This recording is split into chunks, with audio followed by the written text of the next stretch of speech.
Welcome, everyone. You've given us quite the structural puzzle to assemble today. A really fascinating stack of sources on R. Buckminster Fuller. His ideas like synergetics and tensegrity. Right. And how they might maybe connect with this very modern cognitive modeling system, CEREBRUM. It's definitely enough to make your head spin, maybe in a geodesic sort of way. Yeah, it's quite a climb, isn't it? We've got Fuller's very, very physical geometric ideas meeting the algorithms of artificial thought. A cosmic convergence, you could say. You could. It's definitely ambitious territory. Absolutely. And our mission, really, for this deep dive is to unpack these concepts. They can be pretty dense, let's be honest. Like a well-packed crystal lattice. Exactly. And see if we can maybe reveal some mind-bending possibilities about structure, energy, maybe even how thought itself is, put together. And it's not just theory, right? The sources hint at real potential implications. Architecture, AI. Building bridges between disciplines, you might say. So we have Fuller, the visionary thinking in patterns and geometry.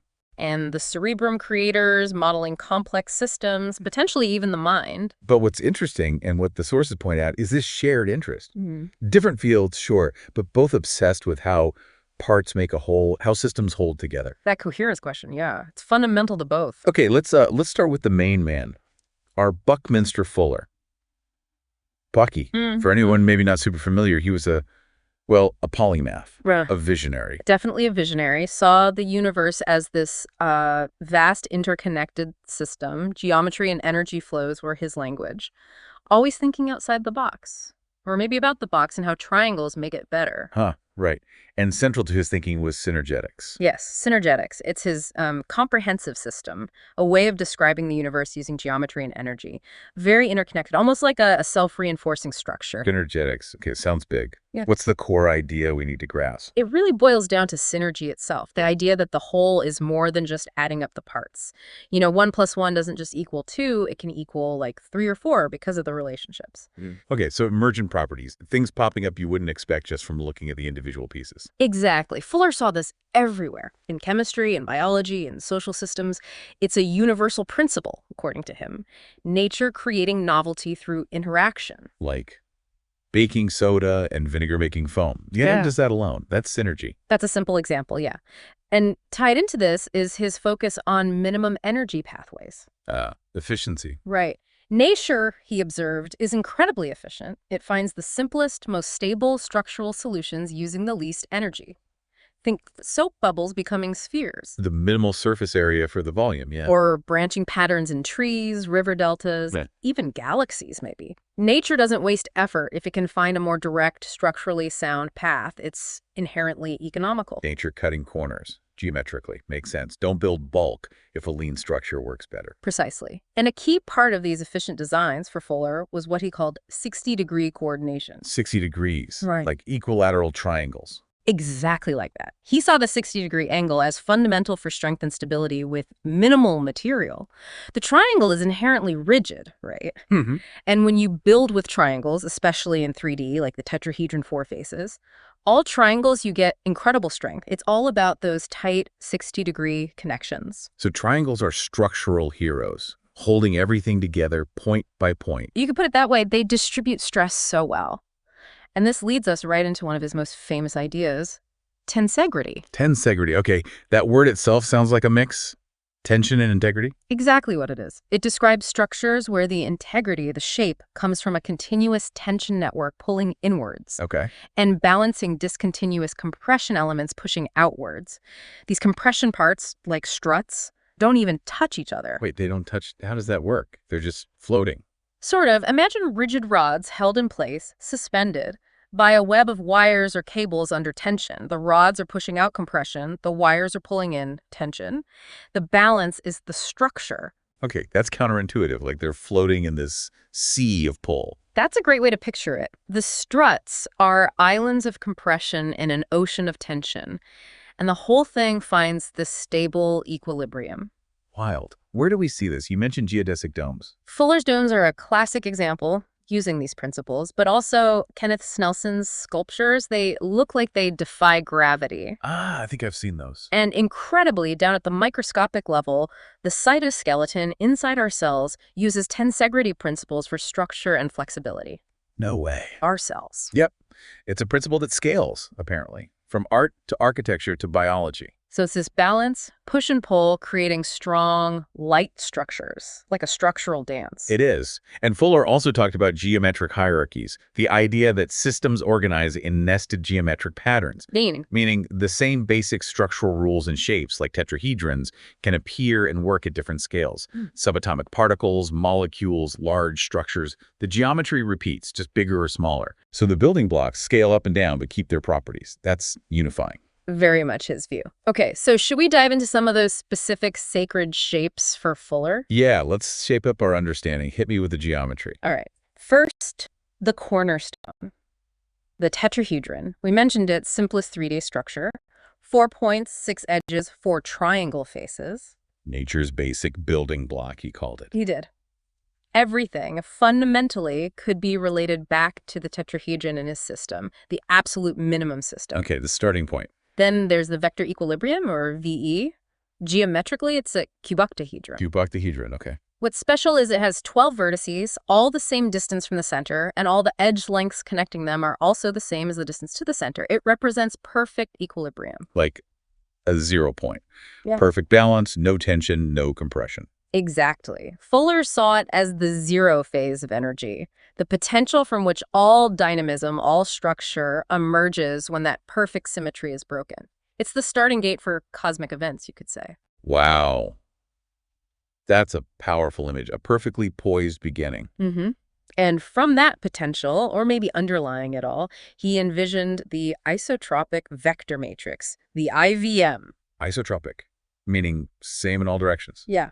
Picture an infinite repeating grid filling all of space, made of tetrahedrons and octahedrons perfectly fitted together. No gaps. An infinite lattice. He saw it as the underlying coordinate system of the universe, the cosmic grid. Everything happens on or within this IVM framework. Mind blown. Okay, that's huge. And the geodesic sphere, we know the domes. Right. That's probably the most visible application. You take a sphere and you cover it with a network of triangles. Triangles again. Because they distribute stress incredibly well. Any force hitting one point gets spread out across the network. So you get a super strong, stable, spherical structure that's also very lightweight because it's mostly empty space framed by these struts. So lots of little triangles working together are stronger and lighter than one big solid shell. Yeah. It's structural teamwork. Precisely. Local triangulation gives you global strength. It's synergy in action, geometrically. Okay, got the shapes, got tensegrity. Let's go back to tensegrity for a sec. Yeah. You said the compression parts float and don't touch. That's still messing with my head a bit. It's key. The struts are held in their precise locations only by the balance of tension in the cables or network surrounding them. Yeah. So when a force hits the structure, it doesn't just load up one strut until it breaks. The force immediately gets distributed throughout the entire tension network. Ah, so the load spreads out instantly, Right. making it super resilient. Super resilient. They can absorb shocks, deform slightly, and then spring back to their shape.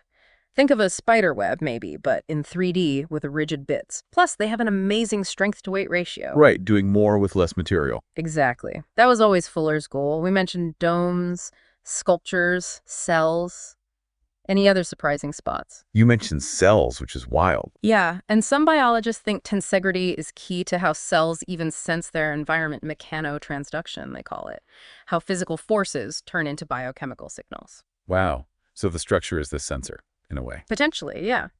And architecture, beyond domes, uses the principles for large-span roofs, bridges, anywhere you need strength without massive weight. It's still kind of paradoxical, isn't it? That tension, which feels like pulling apart, actually holds it together so strongly. That's the magic. The continuous pull balances the discontinuous push. It's a dynamic equilibrium. Any disturbance gets immediately countered by shifts in tension across the whole system. It wants to stay stable.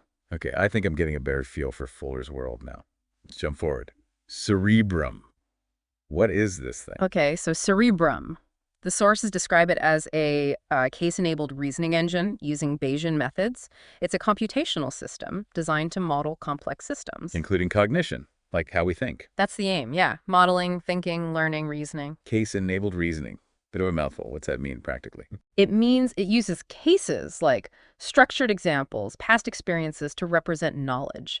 Not just rules, but rich, contextual examples. Okay. This lets it do analogical reasoning, comparing situations, and handle multiple perspectives on a problem. And it does this within a Bayesian framework. Bayesian. Yep. Probability updating beliefs based on evidence, right? Exactly. It constantly updates its beliefs about the world as new data comes in, adjusting its confidence. Very much like how we seem to learn. So it's learning and adapting its model of the world on the fly. That's the idea. Yeah. And it's built on some heavy-duty computational principles. The free energy principle. Uh-oh. Buzzword alert. Yeah. Free energy principle, active inference, hierarchical predictive processing, precision-weighted belief updating. Okay, well, can we unpack those just a little? Free energy principle. In simple terms, systems, like brains, try to minimize surprise. They predict the world and try to reduce the error between prediction and reality. That error is related to free energy. Okay, minimize prediction error, active inference. We don't just passively receive data. We act on the world to make our predictions come true, or to gather better data, we actively sample the world. Makes sense. Predictive processing. Hierarchical. Brains seem to work in layers. Higher layers make broad predictions, lower layers handle details and send error signals back up if the predictions don't match sensory input. Like a prediction cascade, constantly being refined, and precision weighting. You trust reliable information more. If a signal is noisy or uncertain, you give it less weight when updating your beliefs. So basically, Cerebrum is trying to build a system that predicts, acts, learns, and adapts by constantly trying to match its internal model to the world, paying attention to how reliable the incoming information is. That's a pretty good summary. And it's modular, different parts handle different functions, but they're designed to work together, share resources like attention over time. Okay, sophisticated stuff. Yeah. Now, the big leap. How on earth do we connect Fuller's geometric world synergetics, tensegrity, with this computational cognitive engine? Feels like mixing. Well, blueprints and brain scans. It does seem like a stretch, but the sources suggest the underlying principles, coherence, efficiency, dynamic adaptation, the part-whole relationship might resonate. Let's start with Synergetics and Cerebrum's Bayesian networks. Okay, I'm picturing probabilities shaped like tetrahedrons now. Go on. Well, you're not far off. Think about basic Bayesian inference. You need, essentially, 4 things. Observation, prior belief, likelihood, posterior belief. Right. A tetrahedron has 4 vertices. What if you map those 4 components onto the vertices? The geometry of the tetrahedron, the edges connecting the vertices, could represent the relationships between these parts of the inference, a kind of tetrahedral base. Huh, it's neat. Visualizing the logic. What about the vector equilibrium? The 0 point. Remember, the VE is perfect balance, maximum symmetry. In Bayesian terms, what's the most balanced starting point? A neutral prior, right? Where you assume all possibilities are equally likely before seeing evidence. Maximum entropy. The VE's perfect symmetry could be a geometric analogy for that state of maximum uncertainty or a completely uninformative prior distribution.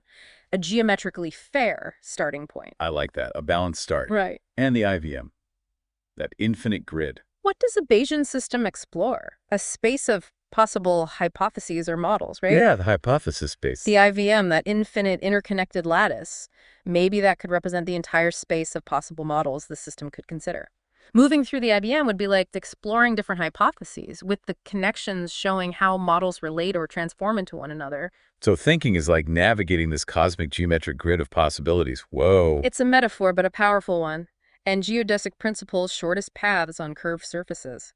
Maybe we could use those to measure distance or uncertainty in probability spaces more naturally than flat Euclidean geometry, create spherical probability maps. Geodesic probabilities. Okay, my brain is officially bending. Now, tensegrity.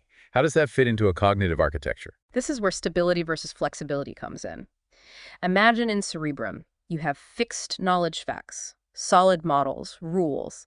These could be like the compression struts in tensegrity. They provide rigidity. Okay, the solid facts are the struts. What's the tension network holding them? The flexible associative connections between those facts. The relationships, the context, how ideas link together, that's the continuous tension network. It holds the knowledge structure together, but allows it to adapt. So knowledge isn't just static nodes, it's nodes held in a dynamic web of relationships. Some strong, some weaker, all interconnected. Exactly. And like physical tensegrity, this cognitive architecture could distribute load. If one part of the system is working hard, the stress or computation could spread through the network, more resilient. So if one fact or module gets overloaded or fails, the whole system doesn't crash. The network redistributes. That's the potential benefit, yeah. And crucially, adaptation. A tensegrity structure shifts and redistributes forces instantly when pushed. A tensegrity cognitive system could maybe reconfigure its connections, its tensions, in response to new information, finding a new stable state without losing coherence. So learning isn't just adding data, it's reshaping the whole web of understanding dynamically. Precisely. Now, Fuller also talked about dimaction, maximum output for minimum input, efficiency. How could that apply to knowledge representation in Cerebrum? Dimaction knowledge, getting the most bang for your cognitive buck.